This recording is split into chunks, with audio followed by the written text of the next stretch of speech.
दोस्तों welcome to another tech news podcast.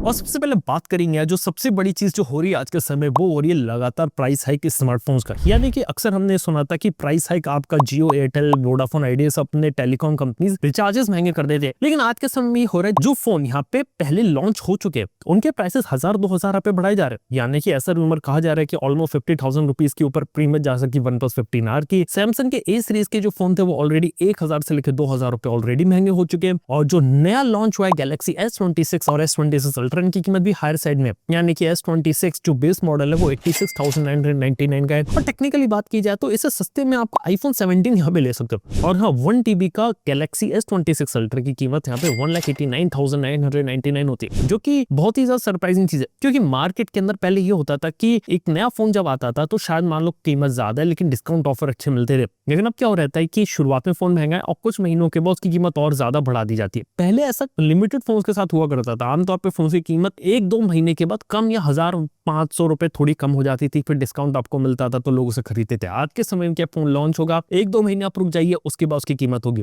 और ये अक्रॉस द बॉर्डर है, Samsung, Xiaomi, Realme, OnePlus, Oppo, Vivo, iQOO, लगभग सभी कंपनीज तरीके की स्ट्रेटजीज को फॉलो कर रही है कि फोन लॉन्च जिस प्राइस पर हुआ है उसके कुछ महीनों के बाद साइलेंट ड्यूस फोन की कीमत ज्यादा बढ़ा दी है। और जब यहाँ पे ऑफर्स और डिस्काउंट आते तो उन्हीं वाले डिस्काउंट्स को लेकर आया जाता है, यानी कि लॉन्च प्राइस के आसपास ही आपको दोबारा से फोन यहाँ पे देखने को मिल जाता है जब डिस्काउंट पीरियड आता है। और देखो, वन ऑफ द रीजन इसका यही है कि हार्डवेयर के अंदर कॉस्ट काफी ज्यादा इंक्रीज हुई है और जो मेमोरी चिप्स होती है जैसे NAND और DRAM होती है ना, उनकी कीमतें धीरे धीरे अनकंट्रोलेबल तरीके से बहुत ज्यादा आगे बढ़ गए। इवन ग्लोबल लेवल पे जो ग्लास फाइबर होता है जिसका यूज PCB बनाने के अंदर किया जाता है तो उसकी भी शॉर्टेज है, यानी कि बेसिक जो कंपोनेंट होते हैं मोबाइल फोन बनाने के लिए वो उसके लिए काफी ज्यादा डिफिकल्ट है। इस वजह से जो फोन पिछले साल तक 25-26 हजार के मिलते थे उनकी कीमत आज के समय 30-32 हजार आपको देखने को मिल रही है। और सिर्फ कहानी यही खत्म नहीं हो रही, सिचुएशन तो और बुरी होने वाली है। बुरी इन द सेंस, यानी कि कंपनीज क्या कर रही है, हर 2-3 महीने में प्राइसिंग को रिवाइज कर रही है, यानी कि पुराने मॉडल्स लॉन्च उनकी कीमतें भी हाई कर रही हैं और जो नए मॉडल्स है उनकी प्राइसिंग भी शायद आने वाले समय में और ज्यादा हाइक देखने को मिले। और कुछ कंपनीज ऐसी जो अपने फोन को थोड़ा सा already aggressively high price point पे ही डाल रही है ताकि ज्यादा उन्हें ज्यादा हाई प्राइसिंग ना करनी पड़े फ्यूचर में। तो ये भी एक चीज है। अब उसका नुकसान ये रहता है कि अगर आपने थोड़ी सी ज्यादा हाई प्राइसिंग में उस फोन को लॉन्च किया तो सब लोग लॉन्च के टाइम पे उसके बारे में नेगेटिव बात करेंगे, रिव्यूज में बोला जाएगा कि फोन ओवर प्राइस्ड है। और कोई फोन थोड़े कम फोन प्राइस में लॉन्च होगा तो रिव्यूज में सब लोग बात करेंगे इस फोन की कीमत यहाँ पे ठीक है, लेकिन प्रॉब्लम आती है कि 2-3 महीने बाद जो एक हायर प्राइस पे लॉन्च हुआ था फोन वो हायर प्राइस पे मिल रहा है और जो सस्ता हुआ था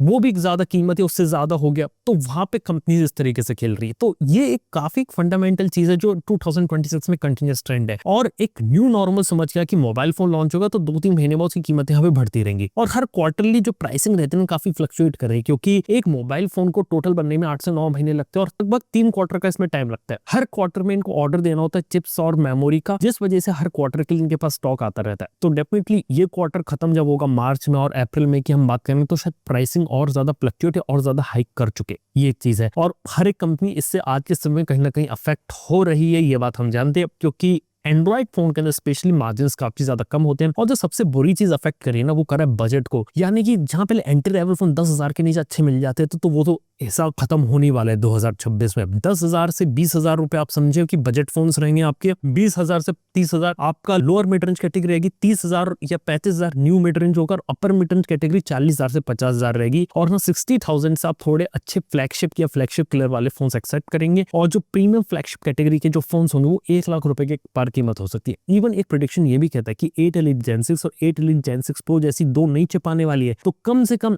1 लाख रुपए कीमत तो चली जाएगी आपके 8 Elite Gen 6 वाले मॉडल्स की, यानी कि कम से कम 85 या 90,000 तो टच करेंगे और 1 लाख भी टच कर सकते हैं। लेकिन 8 Elite Gen 6 Pro वाले फोन की कीमत 1 लाख के नीचे तो नहीं होगी, वो फोन 1 लाख के ऊपर ही प्राइस होंगे। यार ये चीज कब जाकर हुई, कब इसका समाधान निकलेगा कुछ नहीं पता, लेकिन आने वाले 1-2-3 साल तक ये चीज यहाँ पे कंटिन्यू रहने वाली है। कंटिन्यूस प्राइस हाइक आपको देखने को मिलता रहेगा इधर। और इसके वन ऑफ द पीछे का रीजन ये है कि AI की डिमांड बहुत ज्यादा है और AI में आप खुद सोच के देखिए कि स्मार्टफोन कंपनीज का इतना पैसा नहीं है लेकिन AI कंपनीज अंधा पैसा इन्वेस्ट कर रही है। मतलब मैं सिर्फ 2026 की बात करता हूँ तो रिपोर्ट से पता चलता है कि 635 से 665 बिलियन डॉलर सिर्फ 2026 में AI के ऊपर स्पेंडिंग होने वाली है। सिर्फ 4 बड़ी कंपनी की, गूगल, माइक्रोसॉफ्ट, अमेजन, मेटा, इसके बाद ओपन AI अलग है और हर 8 महीने में नए मॉडल निकाले और पहले वाले मॉडल को बीट करना है, नए फीचर्स को इंटीग्रेट करना है, नई नई चीजें करनी है, AGI को अचीव करना है, जिस वजह से अंधा पैसा डाला जा रहा है, जिस वजह से इसने पूरी कंज्यूमर इलेक्ट्रॉनिक इंडस्ट्री को आने वाले कुछ साल तक हरा दिया है। तो यार ये एक फंडामेंटल चीज है। और एआई की जो रेस है ये तो अभी शुरुआत हुई है इसकी।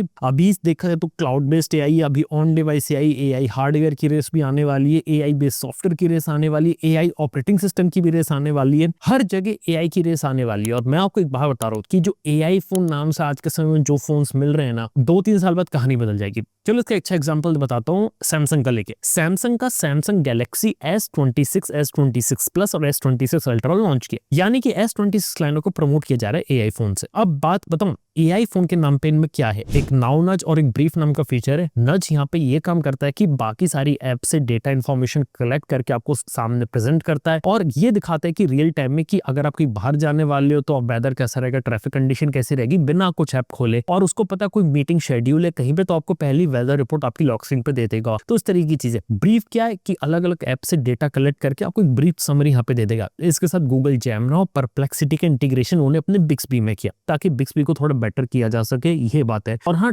टेक्सचुअल बेस्ड इन्होंने यहाँ पे एआई बेस्ड फोटो एडिटिंग डाली है, यानी कि आपको एक एक टूल यूज करने की जरूरत नहीं, आप जैसे कि प्रॉम्प्ट दे के आप अपनी फोटोग्राफ को एडिट कर सकते हो। जैसे आप कुछ गूगल के जो नैनो बनाना आता है ना उसमें करते हो, कुछ वैसी चीज को अपने मोबाइल फोन में ले आए। लेकिन अभी भी बेसिक लेवल के एआई फीचर है। और हाँ, 2-3 साल बाद जो एआई फोन्स एग्जैक्टली में आएंगे वो एआई बेस्ड ऑपरेटिंग सिस्टम जिस चीज पे चलेंगे ना, वो आज के जमाने में बहुत ज्यादा बच्चे वाली चीज लगेगी। यानी कि अभी जो आपको कटिंग एज लग रहा है सैमसंग की तरफ से वो कुछ है ही नहीं। आने वाले 2-3 साल बाद इवन कुछ जो सैमसंग के फोन्स भी आएंगे ना वो माइल्स अपार्ट हो चुके होंगे इन टेक्नोलॉजी के दम पे। हालांकि उन फोन्स की कीमत यहाँ पे कितनी होगी ये एक सबसे बड़ा सवाल है, लेकिन ये एक ट्रेंड है। और हाँ, सैमसंग S26 की बात कर रहा था तो एक बात बता देता हूँ, यहाँ पे Exynos 2600 को यूज किया जा रहा है प्रोसेसर को, जो कि S26, S26 प्लस में, और Snapdragon 8 Elite Gen 5 mobile platform for Galaxy ये यूज किया जाएगा सिर्फ S26 अल्ट्रा में। ग्लोबली S26 अल्ट्रा इनका प्रीमियम फ्लैगशिप फोन है, वो आपका स्नैपड्रैगन प्रोसेसर के साथ है। लेकिन Exynos 2600 इंडिया में और कई सारी कंट्रीज के अंदर ही आपको देखने को मिलेगा। इवन 3 ऐसे देश हैं जहां पे स्नैपड्रैगन प्रोसेसर को ले जा रहे बेस मॉडल में, जिसके अंदर यूएसए, चाइना, जापान, इन 3 देशों में स्नैपड्रैगन है, बाकी जगह Exynos 2600 है। और हाँ, Exynos एक Core बेस्ड चिप है, कहने को तो आपका थोड़ा एडवांस हो जाता है स्नैपड्रैगन से, लेकिन Exynos की रेपुटेशन आप लोगों को भी पता है कैसी है, उसको अपनी रेपुटेशन चीजें इवॉल्व करने में पता चलेगा। स्नैपड्रैगन कंपैरेटिवली बेटर है। इसके साथ ही बात करें तो S26 अल्ट्रा में एक और नया फीचर डाला है जिससे आप प्राइवेसी प्रोटेक्ट कर सकते हैं, यानी कि फोन के डिस्प्ले को अगर टिल्ट करेंगे तो उसकी फेड आउट हो जाएगा, ग्रे हो जाएगा, ताकि कहीं भी आप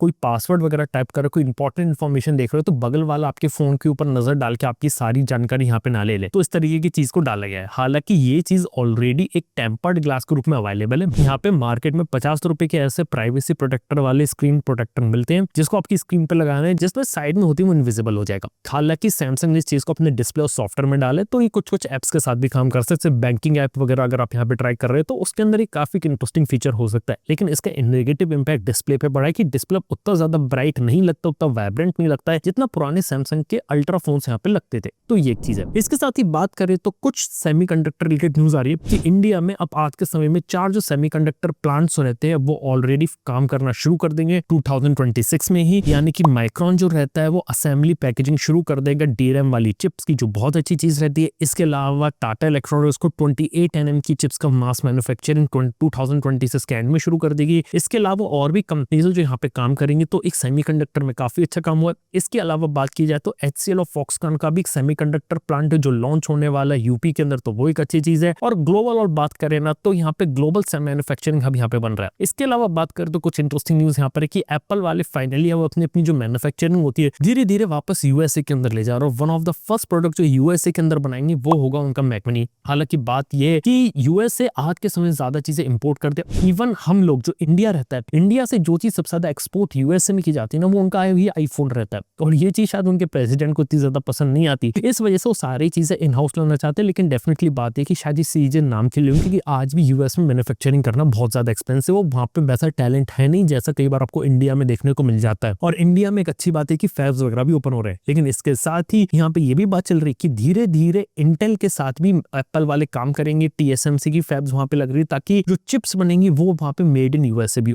अब देखते हैं कि चीजें किस तरीके से काम करती है और प्रॉपर इनको मेड इन यूएसए वाला प्रोडक्ट कब देखने को मिलता है, लेकिन ये भी एक इंटरेस्टिंग चीज है। इसके अलावा बात की जाए तो फ्यूचर के M सीरीज की चिप्स भी इनका प्लान है कि धीरे धीरे यूएस में बनाए, क्योंकि ताइवान देखा जाए तो वहां पे उनकी ओवरऑल काफी अच्छी डोमिनेंट पॉलिसी है और ताइवान के अंदर ओवरऑल दुनिया का तकरीबन जो 90% जो एडवांस चिप्स होती है ना वो कंट्रोल करता है। तो इस वजह से वो लोग TSMC काफी ज्यादा हाई लेवल पे बैठी है। अब उस लेवल को किसी दूसरी कंट्री को मैच करने में काफी टाइम लगेगा। और हाँ, देखने वाली बात है इसमें जियोपॉलिटिकल सिनेरियो भी आ जाता है, चाइना का इन्वॉल्वमेंट भी आ जाता है, तो कई सारी चीजें रहती है जो अफेक्ट कर सकती है। लेकिन देखने वाली बात हो कि आने वाले फ्यूचर में क्या रहता है। और हाँ, इसके साथ ही फाइनली काफी इंटरेस्टिंग न्यूज है, वो है टेस्ला से रिलेटेड। भले ही टेस्ला अमेरिकन कंपनी और इंडिया में उसने अपना ओपन किया था स्टोर, लेकिन आज के समय में AI इंजीनियर्स की हायरिंग उसने इंडिया में शुरू कर दी है, जिसका मतलब ये चलता है कि जो टेस्ला के अंदर AI का जो इम्प्लीमेंटेशन होता है काफी डीप लेवल पर होता है, उनकी कार्स में भी होता है। यहाँ तक कि सुनने में आ रहा है कि टेस्ला हो सकता है इंडिया के लिए फुल सेल्फ ड्राइविंग टेक्नोलॉजी को डेवलप करना चाहती है, इसलिए AI इंजीनियर्स ने यहाँ पे हायर किया जा रहा है। इसके साथ ही जो हाई परफॉर्मेंस कंप्यूटर्स होते हैं वहां के लिए, इवन जो टेस्ला का रोबोट होता है ऑप्टिमस, उसको भी हो सकता है उसकी AI के लिए यहाँ पे लोग काम करना चाहते हैं, क्योंकि लोकली अगर यहाँ पे इंडिया में कोई चीज अगर लानी है तो उसको लोकली यहाँ पे डेवलप करना पड़ेगा। आप ये एक्सपेक्ट नहीं कर सकते कि बाहर के इंजीनियर्स कोई प्रोडक्ट डेवलप करके उसे इंडिया में चला देंगे। अगर इंडिया में सेल्फ ड्राइविंग है, टेस्ला ऑप्टिमस रोबोट को चलाना है तो इंडिया की कंडीशन के हिसाब से बनना चाहिए। देखते हैं बातें किस तरफ रहती है, लेकिन हाँ, टेस्ला की तरफ से ऐसी हायरिंग की अपॉर्चुनिटीज आई थी तो देख के काफी इंटरेस्टिंग लगी। टेस्ला भी इंडिया में